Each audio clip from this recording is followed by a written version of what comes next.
Nuke the house action plan. Look at who we have here today alongside Keg. I'm Kush and Gabriel Morency.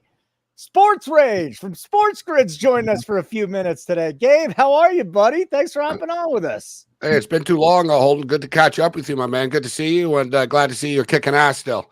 Yeah, we're having a good time. I know you're killing it as well.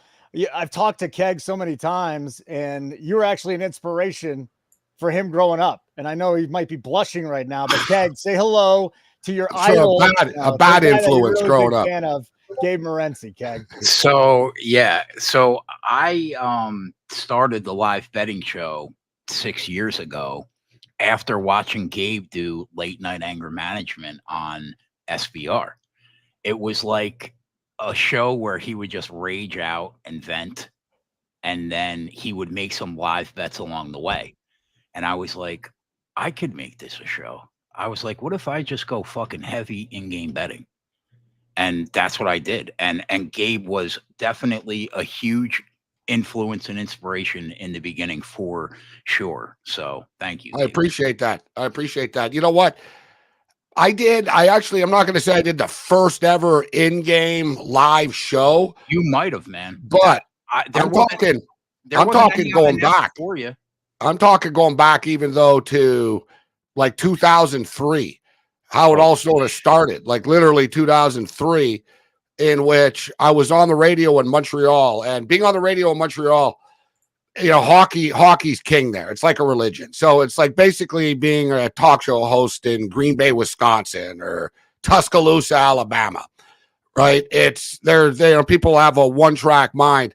And the radio station I was on weeknights doing Sports Rage, and I only started in 2002. So it's like a year in. And we were killing it. And on Saturday nights, the Montreal Canadiens would play every Saturday, and our radio station was getting murdered. And they asked me if I would do a show on Saturday nights. And I told them, what are you, insane? I'm going to do a show at the same time. You want me to go on at the same time the Montreal Canadiens are playing in Montreal? And I ended up doing it because I said, well, if you pay me enough, I'll do it. And so they said, all right, listen, we'll pay you more. I wasn't making a lot of money. I said, well, if you're going to be come in here on a Saturday. So I got paid for it. And, you know, I figured, all right, I'll talk about the NFL games because everybody's going to be, you know, watching hockey. People are going to, you know, Saturday night show. But I had the game on, obviously. And first intermission, like the first show I was on, the first intermission, my phone started to blow up. Man, the Montreal Canadiens suck. What do you think of the first period? What do you think about the lines? And in-game betting's been going on forever. I think people just sort of think that sports betting was created 5 years ago or something, right? So people have been betting for a long time, and it was sort of born from there. And then moving forward, as you stated, SBR, it was crazy, bro. Sometimes we'd have like 50,000, 60,000, 75,000 viewers in those days because no one was really doing it.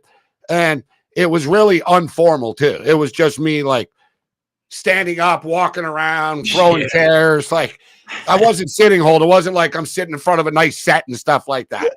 It was just me in my living room. And I remember I used to just go to sports bars sometimes. Yeah, I'm watching a game at a bar tonight. And I just turn on, I'd let it rip and let it fly, bring in people from the bar. And if you'll notice, that's what's big now. Look who are the biggest, you know, Barstool's big because they're just themselves, right? Not everyone likes who they are, but they're themselves. Pat McAfee. The formal stuff, we were doing the non-formal stuff, even at the Score television network, like 20 years ago. So we appreciate it. And I've influenced a lot of people over the years in bad ways, too. I've had people come up to me. I started betting on sports because of you, and I was watching on, you know, and all this. Some of them are successful. Sometimes, though, I meet some people and I think, whoa, I don't know if this guy might have been better off if he didn't watch our show. It's wild to see you on, like, Pat McAfee, like, finally, you know, like, getting your flowers, bro, because it's been a long career. That's fucking earned. Yeah, we appreciate that. Pat's a cool dude. We used to be on more. Now, obviously, he's got Nick Saban on and Bill Belichick, so I can't compete with the coaches and the Hall of Famers, but we're on every Super Bowl. So we've had a nice little tradition going on right now. It's been 3 Super Bowls in a row. I'm the last guest of the week every week. We always have a lot of fun with that, but it is super cool. Pat's a cool dude. Hey, Gabe, so through all the years of sports betting, and you're saying like 20 years of live betting and stuff, Is it more feel for you? Do you go in with numbers? How do you live bet? You know what? I'm actually I'm a better live better, I think, almost than a pregame better. I've been doing it so long. I still fall for some of the traps sometimes, right? Like a good example is, guys, for people tuning in, just say, like an in-game tip. We all fall for it sometimes, right? Teams score on the first 2 drives in a football game. Oh, this game's going to be a shootout. It's going to be a track meet. And the numbers go up. You bet a bad number in game. And, so you sort of have to resist temptation at times. But there are so many right now, Holden. It's amazing. It used to be tougher. And in fact, I don't want to date myself, but I remember when there was no in-game betting. And I remember sitting at a sports bar, like literally 35 years ago or something, and somebody telling me, hey, we got halftime point spreads now. You want to bet? Right? And I was like, oh, really? And that was new. But you guys see now with the advent of 5G, right? Like the sports books spend so much money and they want to give us degenerate stuff to bet on, right? So we're getting to the point now where you can actually bet on, all right, is it going to be a ball? Is it going to be a strike? Is he going to hit the free throw or not? So there's so many options now in a game that weren't there before, right? So another, classic one, simple but classic, guys, is the team that's down, bet the quarterback passing yards at the half. Yep. Just point blank. And, Kirk Cousins hit the other night. Hell, Jalen Hurts second half over his passing prop. The game opened up in the second half. So I have a sort of like, a few tests, a few things that I hang my hat on, Holden. The quarterback prop is a big one in game, but there's so many in-game options right now.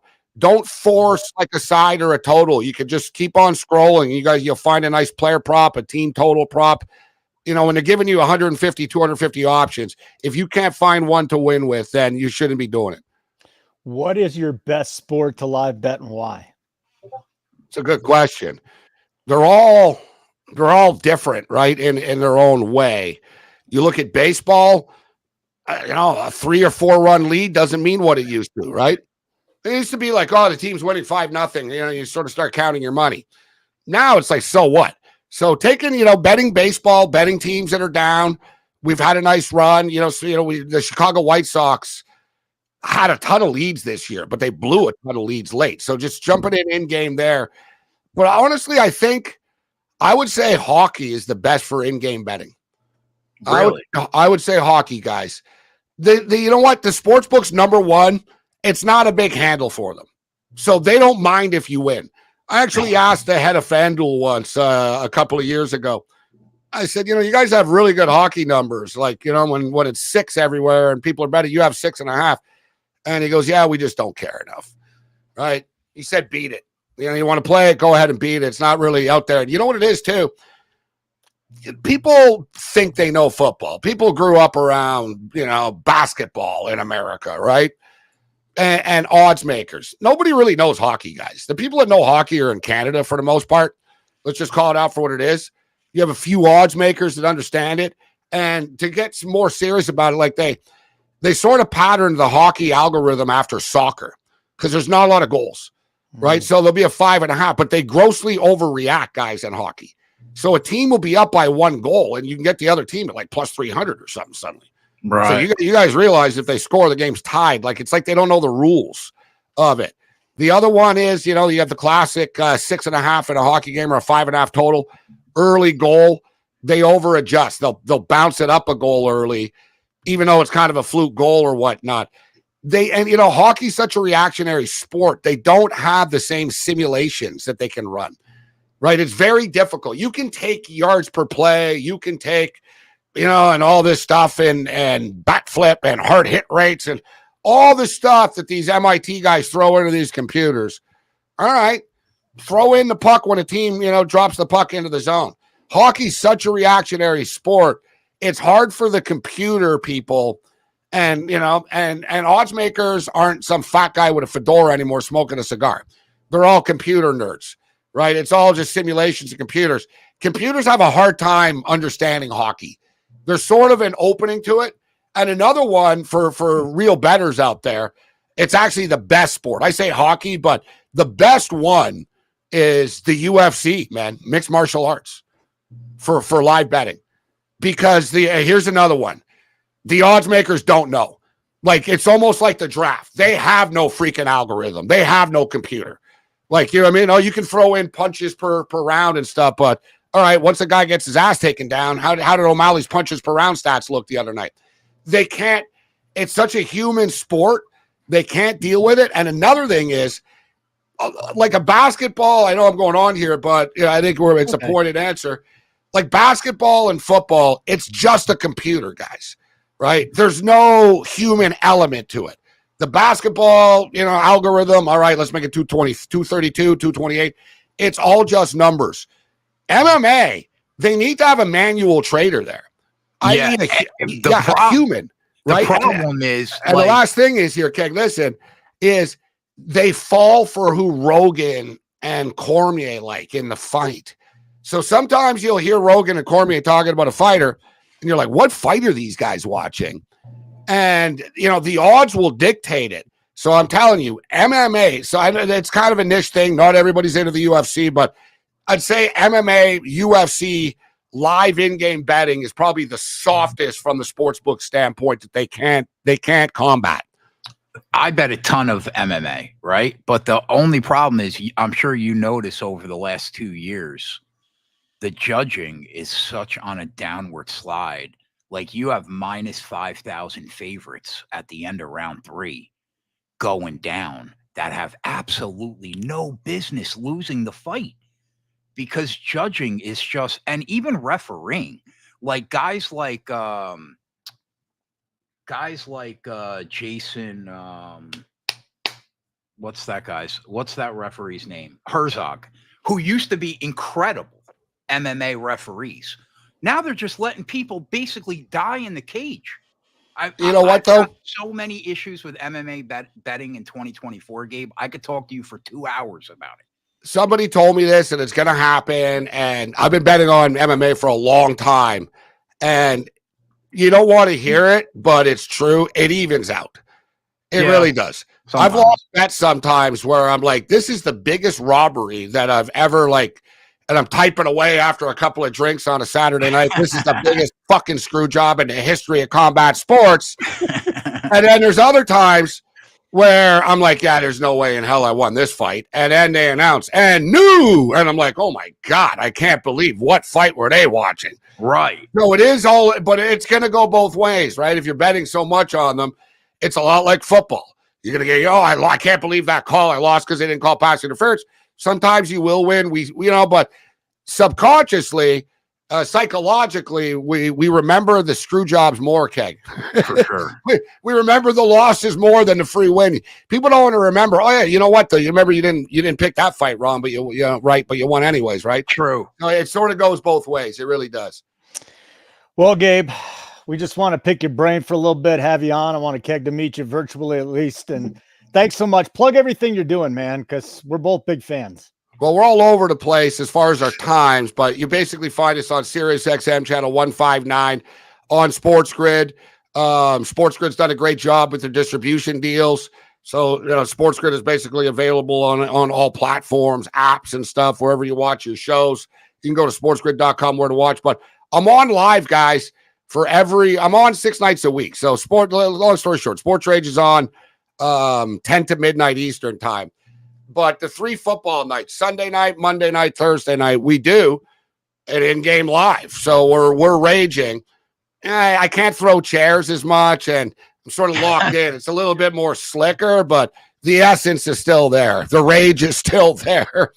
And so we're on every primetime game for the rest of the year. We got it rocking on YouTube with a chat and everything as well. All right, Gabe, thanks for the time, buddy. You're awesome. You take care of yourself, all right? Hey, all the best, guys. Let's do it again. Thanks for having me. Thanks, Gabe. Gabriel Morency, Sports Grid, hopping on. Good to pick his brain, talk a little bit about live betting with him, because Keg, again, he's been doing it forever, man. Forever. And I know he's on at the same time that we are, so make sure you stay here with us. But I just want to get him on, pick his brain. He's just been doing it so long, Yeah, for sure. He definitely was the impetus behind me starting this live betting show all those years ago. That's awesome. So for that, I'll always thank him. Matt, Gabe once threatened to smash a glass over my head, then killed in the blackjack table. I like it. Hey, welcome into the show, by the way. This is the NFL action plan. We're going to break down every game Thursday night through the 4 o'clock slate on Sundays. Did want to do a little something different this week, get a little information, a little history about live betting for those of you that are new to the business. So thumbs up would be great. We'll start there. If you're watching on X, come on over to YouTube. Subscribe to our channel, Nuke the House, and turn on your notifications. And if you still have not joined yet, we're still giving you a 1-week opportunity to come in for free. You got to go to nukethehouse.com, sign up for a monthly plan. We're not going to charge you. Type in Nuke NFL, N-U-K-E NFL, and you'll get your free week and you'll hang out with us. Okay, buddy, we got a long list of games that you and I have to discuss here. We'll be using the DK lines today. And we're going to start with Thursday Night Football, my friend. Patriots at Jets. This has moved from Jets -6.5 down to 6. Totals 38.5. You know, sometimes it's good to be an under better. Keg, I wonder if this is a week that we want to be an under better. Yeah, I mean, we like to target props in the in-game market, but I don't know how many overs are going to be smashing the alts on Thursday night. The line was down to 5.5 at one time, but the Jets money flowed back into the market, pushed it back over 6, and now we're basically at 6. The total had been down to 37.5 at one point, but the move was rejected by the market, shot back to 38.5, where that sits right now.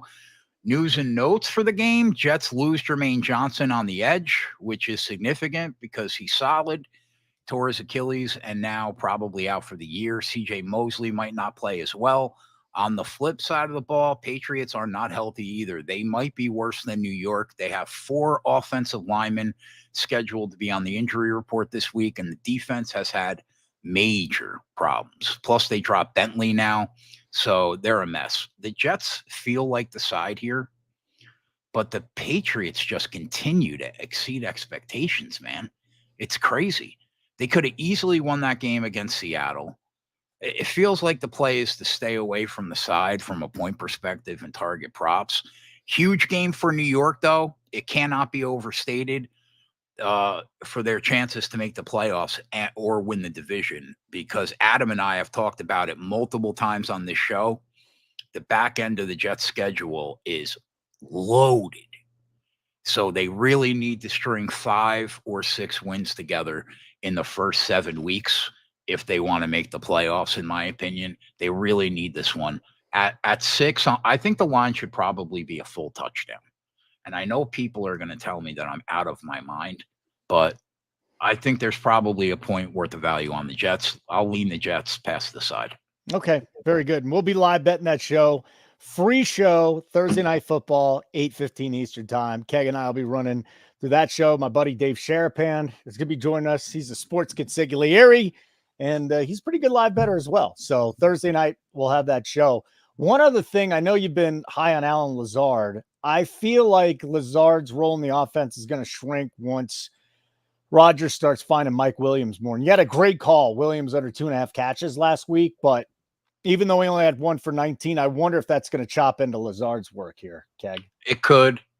Plus, Breece Hall, Jeff asks, with Breece Hall a little banged up, do we like Braylon Allen 50+? They're certainly starting to get Braylon Allen involved. So that could be a look tomorrow night. Yeah. We'll have to keep our eye on it. I think Matty likes the first touchdown for Allen. So that's kind of interesting, or a touchdown for Allen, no doubt. So our next game is the Broncos and the Bucs. The Broncos are getting 6.5 in Tampa. Another low total. Total's 40. My sense is that's because, the Broncos are just not putting points up. Defensively, they're not giving up a ton of yards, but offensively, Bo Nix has been a lot of trouble, and trouble in a bad way. If you're a Broncos fan. And then on the other side, I think they haven't been able to run the football either. So their offense is a debacle. What do you think of the Buccaneers laying 6.5 at home and a total of 40? Bucks look ahead line in this game was 5. Line got bumped up to 7, settled in around 6.5 now. You've got Bo Nix finally getting a slight reprieve after playing 2 of the best defenses in the league through 2 weeks.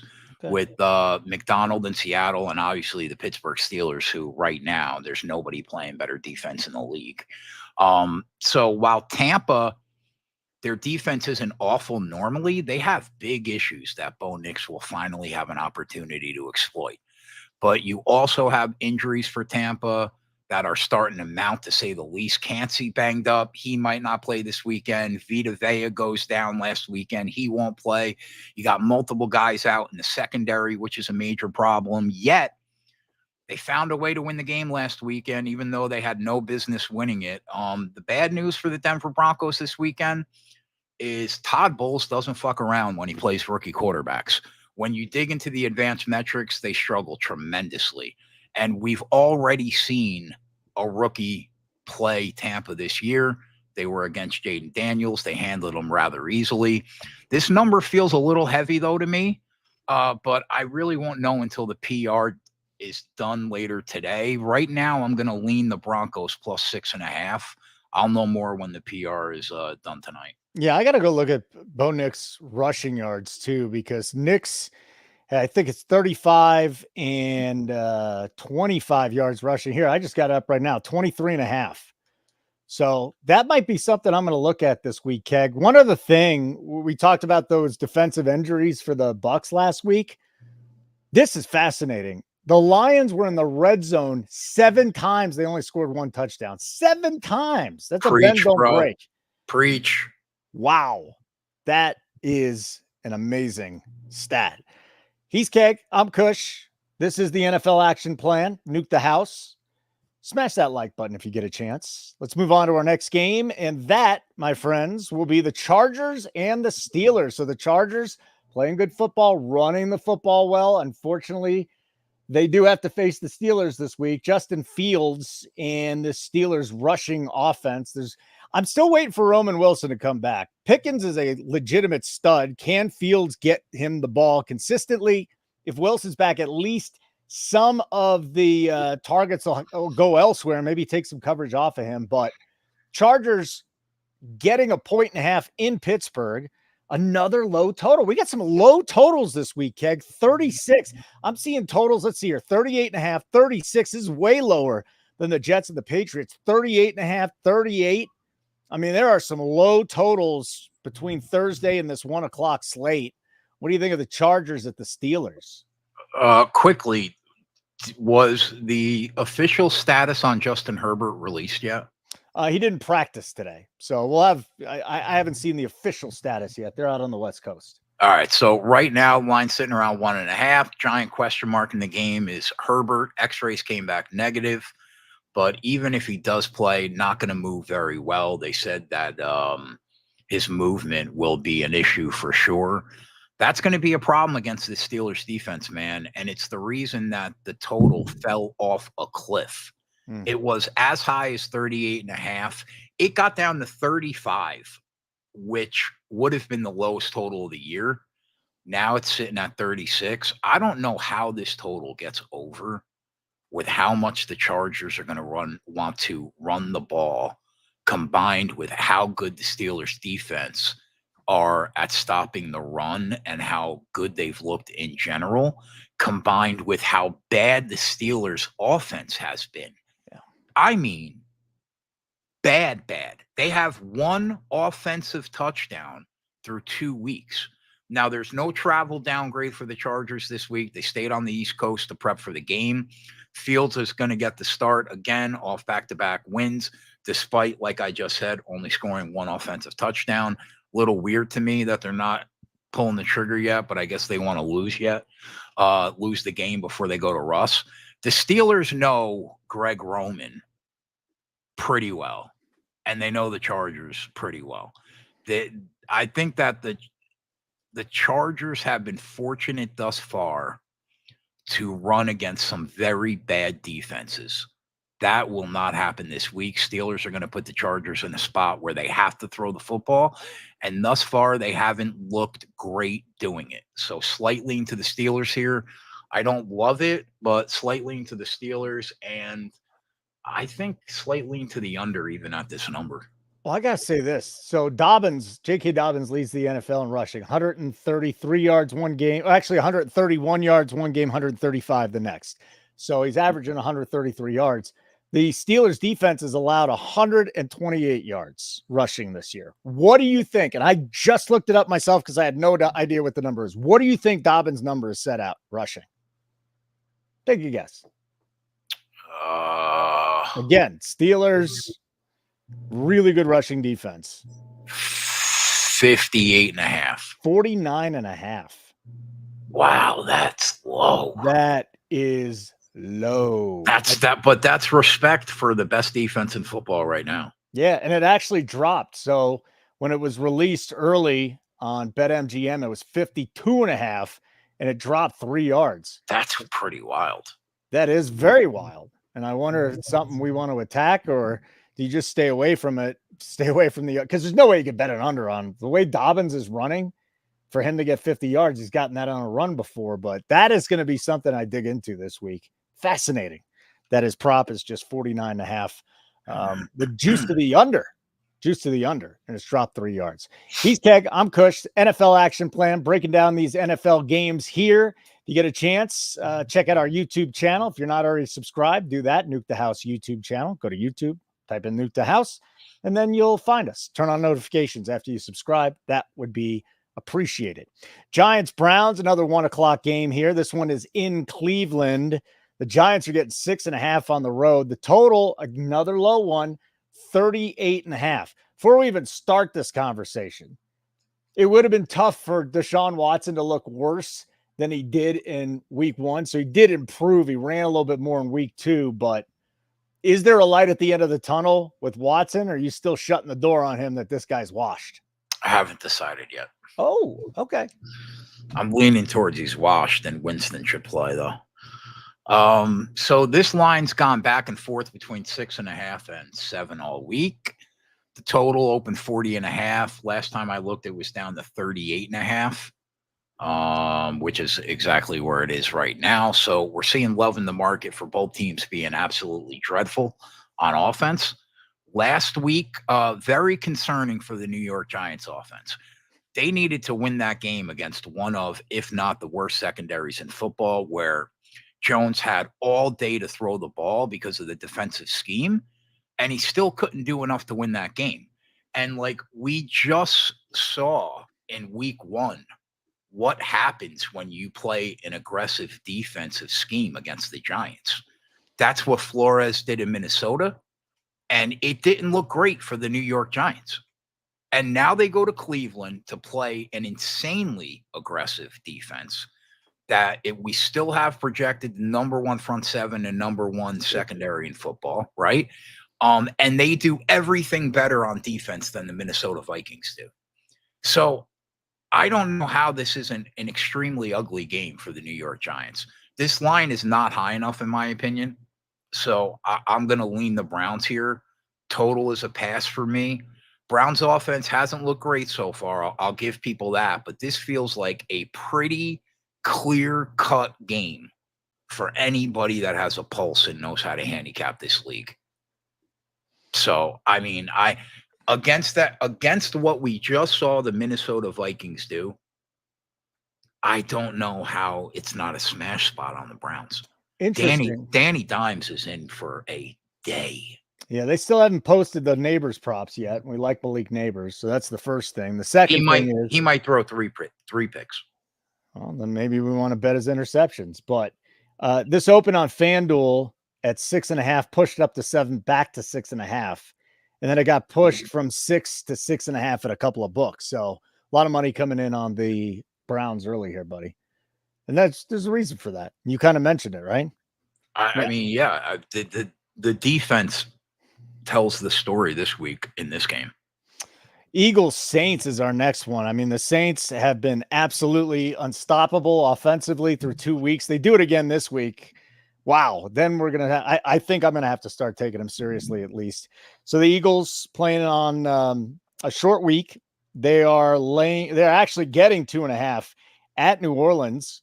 The total is astronomically high for this week at 49.5. You can get plus 20 on the Eagles to win this game, minus 142 for the Saints. You know, Sirianni and Kellen Moore really blew it for that game against the Falcons that we were watching on Monday night, Keg.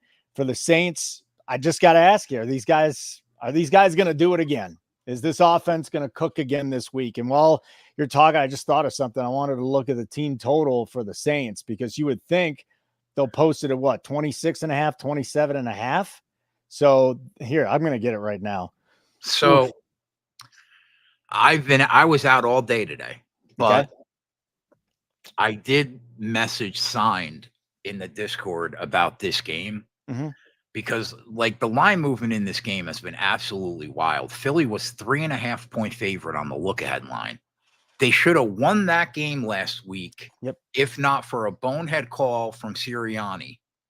And now the Eagles are plus 2.5, and we've seen some plus 3s this week. That is a huge move. Listen, I mean, like, should the Saints be upgraded off the back-to-back huge wins by margin? Sure. But I think we're downgrading the Eagles far too much here in order to square the game. If you look at what the line is in week 4 for the Atlanta Falcons when they play the Saints, this number is impossible to square. This line is wrong, in my opinion, even if you're going to downgrade them for missing Brown again this week. And even if you downgrade them for the short week, this number still feels wrong. Just based off this line alone, I think that the Eagles have to be the side. But it's concerning that obviously Brown won't play. So I'm not sure if I'm going to hit the button. I might, man. I really might, because I think this line is just, I think it's wrong. Total open 47. We've seen some movement shaded to the over. Line sits around 49.5 right now.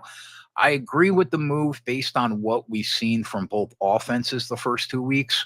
Not sure I could get there though on the over. But right now, like, you can get 3 minus $1.15 on the Eagles, and God, that's hard to pass up. I'm going to see what the PR says and dig into the advanced metrics a little more, but there is a decent shot I'm on Philly. So Rashid Shaheed has 7 receptions of 50 or more air yards that have gone for a touchdown. And I'm not saying that you got to do this, but I'm just looking at Rashid Shaheed. It's probably a coin flip, but it might not be a coin flip. 21.5 is his longest reception. So again, another bet that I'm going to dig into. We got Nuke the Props coming up Friday. We've been kind of profitable on that show. So Nuke the Props, 4:00 Eastern time on Friday. That's definitely something I'll look at. Matt's looking at Kamara over 32.5 receiving. The guy scored 4 touchdowns last week, but it seems to me like you're going to be looking very deeply at the Philadelphia Eagles, Gag. I am. I just think this line has jumped the shark a little bit. All right, we got 2 Monday Night Football games, so less games in the 1 and 4 o'clock slates on Sunday. Our last 2 1:00 games are coming up now. Packers Titans and Bears Colts. So Packers Titans first. Will Levis and his old backup. Oh, his old starter. He was the backup for a little bit. Malik Willis. The Packers are getting 2 on the road at Tennessee. So now you got to ask yourself, what are we doing with this game? Let's look at the total, because the Packers went from 25.3 seconds per snap with Love, and then 32.2. They slowed it down big time in week number 2. But here's the kicker. Jordan Love was practicing. Limited, very limited, but he could play. So I have a hard time capping this game if Love's going to play. I'll fall off my chair if Jordan Love plays in this game. Yeah, all right. So when the line came back after the Packers beat the Colts, it came back at around 1.5, but it's been a steady climb throughout the week towards the Titans. Lines back to, I think, 2.5 last time. There's some 2.5s out there. It's been, so the total opened 39.5, but people immediately started slamming the under. And now we're looking at like 36.5-ish last time I looked. Yeah, somewhere it's 38. It's up to 38. Oh, okay. So it was as low as 36.5. Yeah, Love is practicing. So everybody's taking a shot on the over now. Yeah, I mean, listen, the Titans could have beat the Jets last week, but the team's inexperienced.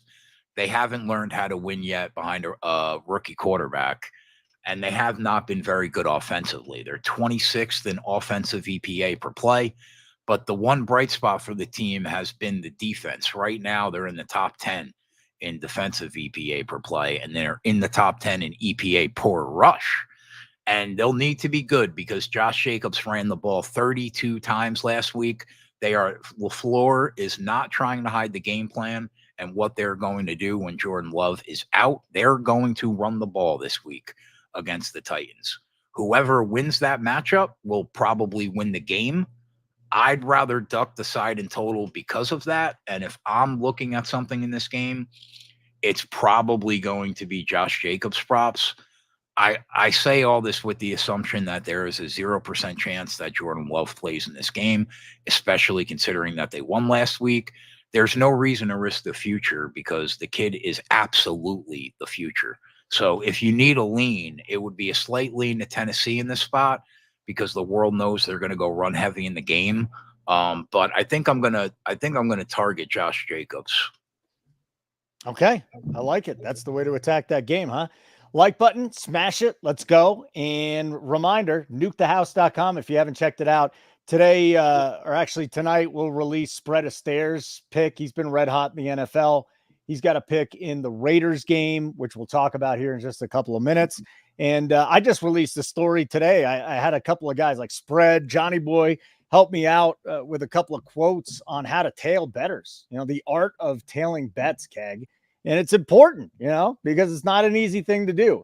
First of all, sports betting is really tough to win. That's why Keg does what he does, and he's really good at it.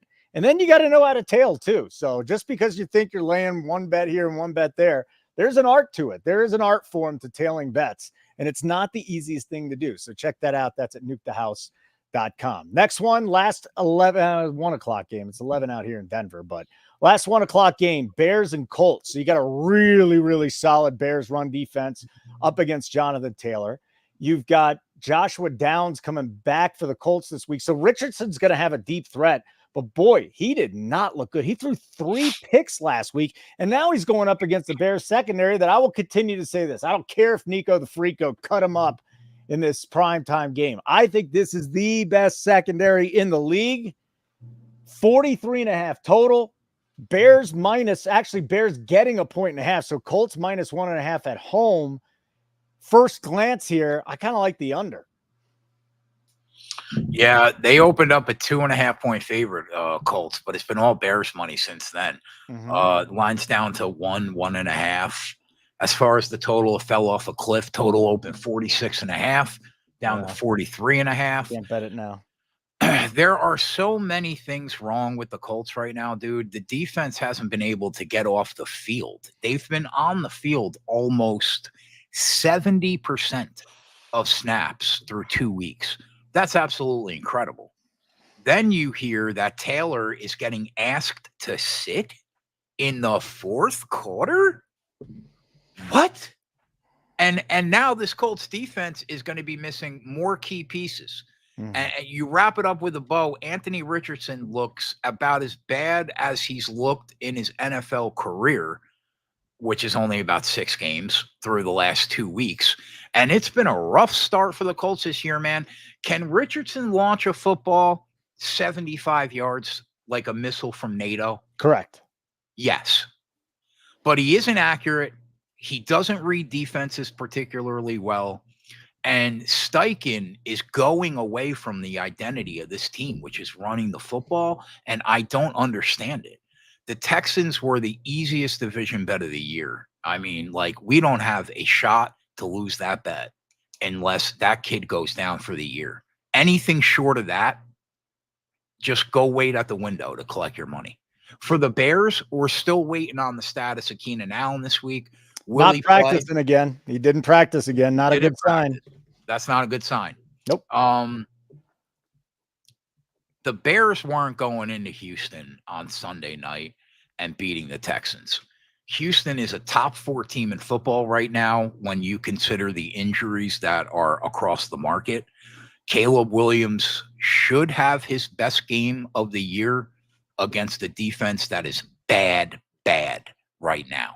So Caleb Williams was blitzed about 8 million times last week, but the Colts are just way too banged up to be able to do that this week and be effective.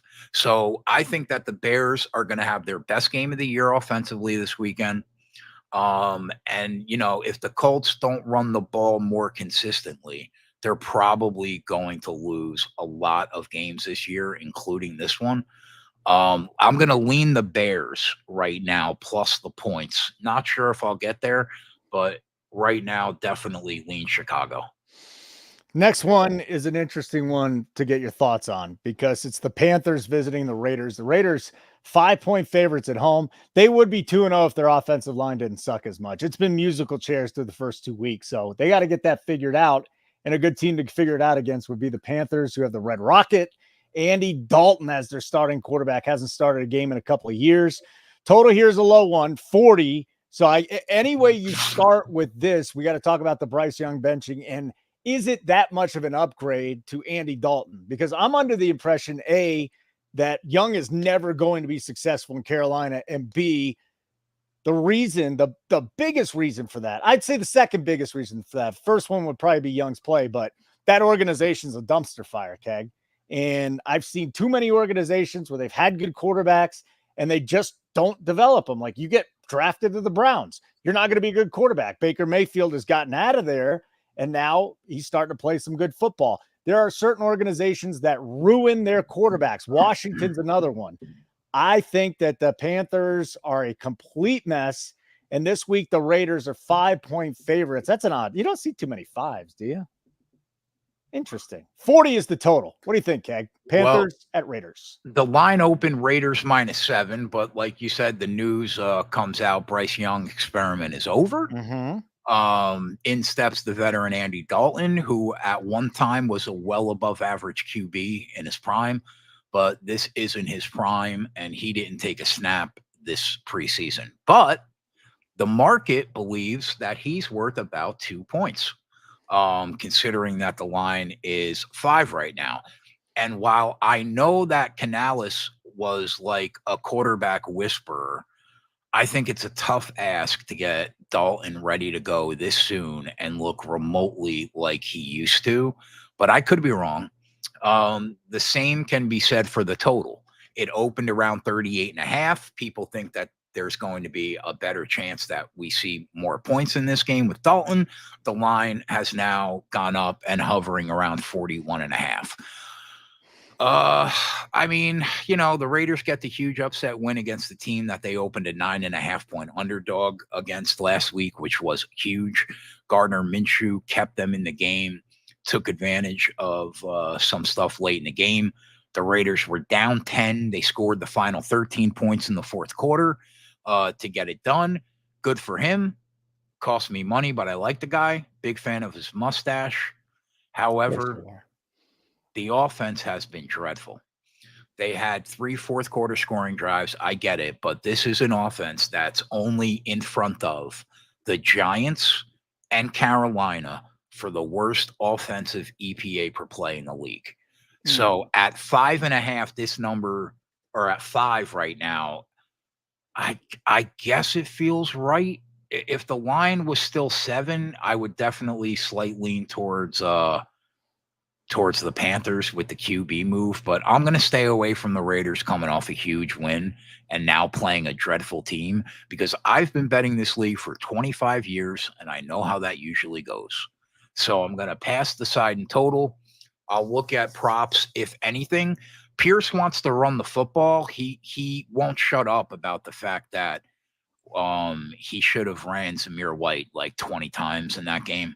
So I think that we're going to see a healthy dose of Zamir White against the worst run defense in football. And we're probably going to try to back that this week. Yeah, I've not seen any White props yet. But again, I know you and Adam were talking about it on the live show. Like, do we just target the Panthers, whoever's running against them? And yeah, I mean, Zamir White, if Antonio Pierce knows what he's doing, Zamir White's going to get 20 touches this week. You would think, right? You would think. But it is sports betting, so who the hell knows? Let's keep rolling here. smash the like button. It's going to help us. It'll give you good mojo. Check out the website, nukethehouse.com. You want a free week? We'll give it to you. Go to subscribe, click on a monthly plan, sign up for a monthly plan. We will not charge you, but you will get a free week with the code NUKE-NFL, N-U-K-E-N-F-L.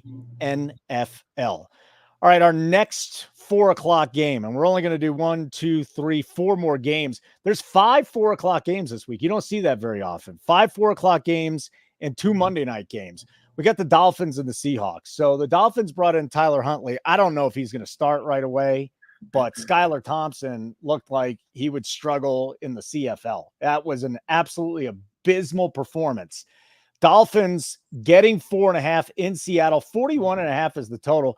You know, I must say, this defense for the Seahawks not getting enough love. They lead the NFL in quarterback pressures. They've got, they lead the NFL in quarterback pressures.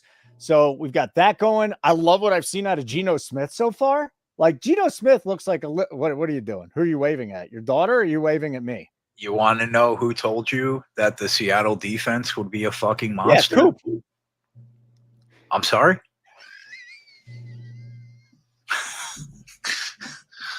Seattle's defense has been tremendous, and Geno's playing well, buddy. Yeah. Look ahead line in this game was Seattle +2 when Tua still had some brain cells. Then the line went to 6.5. Now we're looking at 4.5.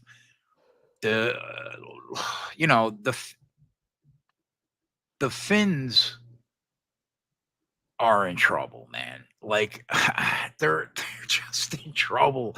The Seattle offense looked way better than I thought they would going pass heavy last week.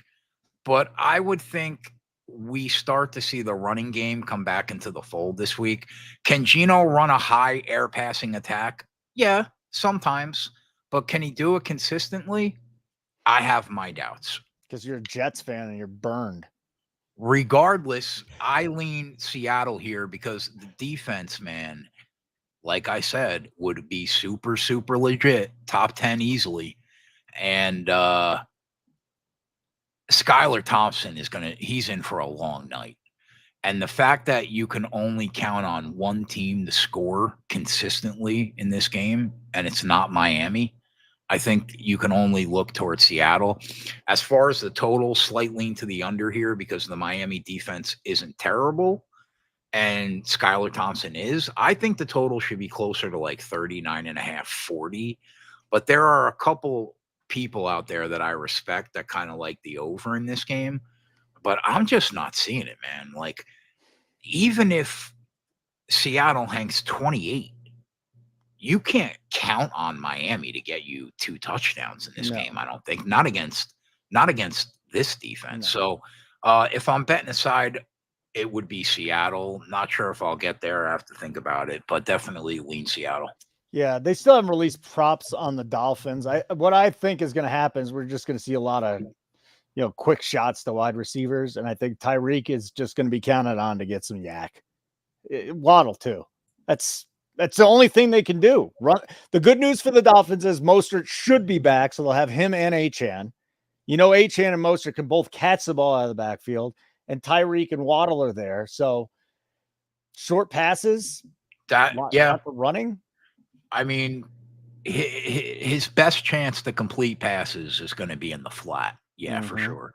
And I think for as long as they are in the game, we're going to see a heavy, heavy dose of a chain. But I don't know how long they're going to be in the game. So props are tough to figure this week. Yeah.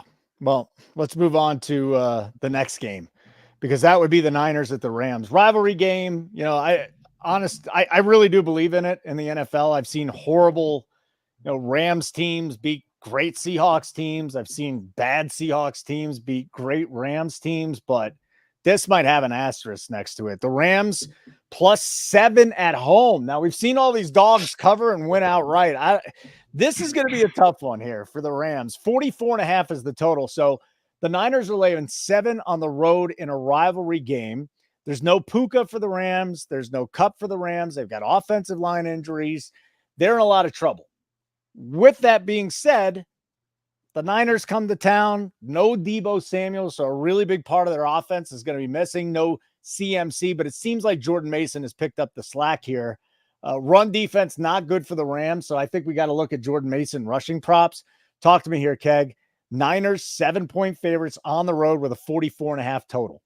Yeah, this line was 4.5 on the look-ahead line. Niners took all the money, and lines out to 7. And it's built entirely around the injuries for the Rams. Steve Avila will not play. Jonah Jackson probably will not play. Joe Noteboom probably will not play. Kupp and Puka out. Ugh. And it's on and on and on for the LA Rams. So they're in a real tough spot at home this week. Like you said, for the Niners, there's a shot that obviously Deebo will not play this week, and Bosa probably will not play this week. So the Niners are also dealing with some issues as well. Plus, we know CMC's out. Jordan Mason will play, but Mason's had back-to-back 100-yard games. I honestly think that you or fucking Matty could run behind that offensive line. No. So I'm not really worried about production for San Fran. The line does feel like an overreaction, slightly off the injuries. Touchdowns a lot, Keg. It's a lot, but there's just no way that I could back the 49ers here. I mean the Rams. They're missing 3/4 of the offensive line. The only 2 weapons worth their salt on that team. How do you back them? If San Fran shows up, they easily win this game. Now, am I looking to get into the habit of laying a touchdown on the road in this league? No, it's not a winning formula. But I can only lean towards San Fran with the amount of injuries that this team has. Yeah, it's been rough for the Rams. They're just completely destroyed right now because of those injuries. Last games are 2 of them. Lions, Cardinals, and then Ravens at the Cowboys. So we start with the Lions and the Cardinals. The Cardinals have looked absolutely remarkable offensively from time to time. James Conner's been unstoppable. Kyler Murray, very escapable. He finally realized that Marvin Harrison Jr. was the best player on the field this past week. And then for the Lions, again, their red zone, there's no efficiency in the red zone. They were awful, absolutely god-awful in that game last week against Tampa Bay. So now they go on the road. They got the Cardinals. They're 3-point favorites in Arizona, and it's a hearty total at 51.5, Keg. 51.5. That, I think, is the biggest total of the week. So discuss this with me here. Start with a total at 51.5. Is this one that can go over, or is it an under? The total got as low as 51, and I thought about pulling the trigger on the over, because I think that we are going to see points in this game, but it got as high as 52.5 also. Right now we're settling back in around 51.5. Yes. Yeah, I lean over. I lean over for sure. I mean, like you mentioned, 7 drives inside the red zone where they were 1st and 10 and they converted 1 for a touchdown. That's just not the Detroit Lions. They are so much better than they are playing right now that it has to come together at some point, and it could be against this defense. So I think we are going to see a lot of points in this game, probably from both teams. So if I was betting something in this game, it would be over, but I really don't. I would like 51 more than 51.5. So I'm going to try to wait and see if we get back to the original open on this number. But yeah, I lean over, and I kind of lean Detroit too. They're not. What are they? They're going to go 1-2. That's where we're at. Possibly. They're so much better than the teams that they are playing right now. Yeah. One thing to look at, though, so Kyler. This dude's run for 57 and 59 yards in his 2 games here. And I don't see any props around the industry. No, they're just offering props on the Lions right now. But I wonder where they set this thing. they're probably going to set it in the low 50s. He's just running, and he's getting 5 carries? 5 carries each game, and he's averaging 11.6 yards per carry. So he's running, man. He's running. Kyler's got his legs back, and I'm not a Kyler Murray fan. The only thing that worries me about that is that he's only running 5 times a game. Right. So I think the rushing attempts might be something to look at. Like if they put that number up towards what he's done the first 2 weeks, it's hard to bank on him getting 12 yards a carry. Correct. You know? Mm-hmm. But yeah, well, I guess we'll see what his carry prop comes back at. Yep. All right, last game to get to. Not your last chance to smash the like button, though. Or if you're on X, or if you're watching on YouTube, subscribe to our channel, Nuke the House. We'd really appreciate that. Make sure you sign up for the notifications. Ravens laying a point in Dallas after Dallas got embarrassed by the Saints. The Ravens with a couple of tough losses here, sloppy with the penalties. Lamar Jackson does not look great. This is a big total. 48.5 is the total. Just want to say this. The Ravens led the NFL on the 12 personnel last week. So that's interesting. 53%. We're talking tight ends now. They dropped the 30% last week. I was surprised that Likely didn't get a big catch and run there, but I wonder if we see a little less Isaiah Likely this week because the 12 personnel dropped so much, so drastically, and it seems like it's something they could go back to against the Cowboys this week, Keg. So again, Ravens laying 1 on the road, 48.5 total. Yeah, they were a 1-point dog on the look-ahead line. Mm-hmm. And now they're sitting about a point favorite. And this is the game I'm interested to see what my power ratings have the most. It'll be up for subscribers on the website later tonight. The most shocking score of the week, I think, was probably that Cowboys getting beat by 25. I wasn't very high on the boys in general, but I thought that they were deserving of the price tag last week. But they really just never had a shot from the door. The Saints had almost 200 rushing yards against Dallas. So my initial thought in this game is Baltimore is going to eat on Sunday. Derrick Henry, Justice Hill, Lamar Jackson. I'll know more about the line tonight, but if this was last week, this line would have been, like I said, the Cowboys -1 in my power ratings. But they got wiped off the earth last week. So I have to adjust that and see what it comes back at. As far as the total, open 48, sits around 48.5 last time I checked. The non-movement in the market makes sense to me because I would have set this total dead on 48.5 in my total matrix spreadsheet. So I think that I have no opinion on this game right now. Okay, good. We could have just said basically pass. I don't want to just give out info to give it out. Like this is the one game I really want to see what my PR has. Okay, I got no problem with that, buddy. I told you, say pass if you don't believe in a play. So I'm glad you put that out there. Here's what's coming up later on the week. We've got a Thursday night preview show, Thursday night football preview show. We'll run that tomorrow at 4 Eastern. Be myself. I'm getting Zargo and Spread back on because they did such a good job last week. Nice. Friday, and then Thursday night football, Keg and I will be live. It's a free show. It's the only NFL show that we're doing for free now. So Thursday night football, live betting that Thursday night game with the Jets and the Patriots. Friday, Nuke the props. If you're a props fan, player props fan, we'll do that. I'm going to get my buddy Zach Cohen from VSiN. I think Tyler will stop by again. Tyler, man, he gave us a 16-1 on Nuke the props on J.K. Dobbins. Such a great bet. Yards each half. Such a great bet. 5 yards short because they yanked him in a blowout at 16-1. Keg, that killed me. So 5 yards short for Tyler on 16-1, right?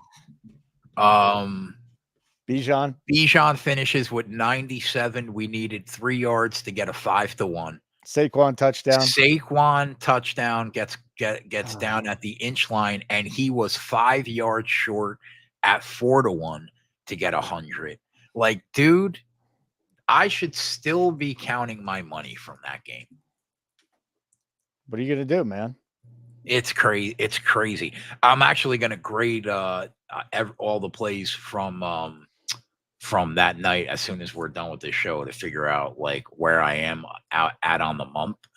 But we're not doing bad, man. We're really not. Like, just to take a look, Coop's up about 5 units this month. Okay. Fox is up 2 units this month. JC's up a little more than a unit this month. Ray is up 3, a little less than 4 units this month. I was up 32 units in September going into Monday night. I probably dropped a few.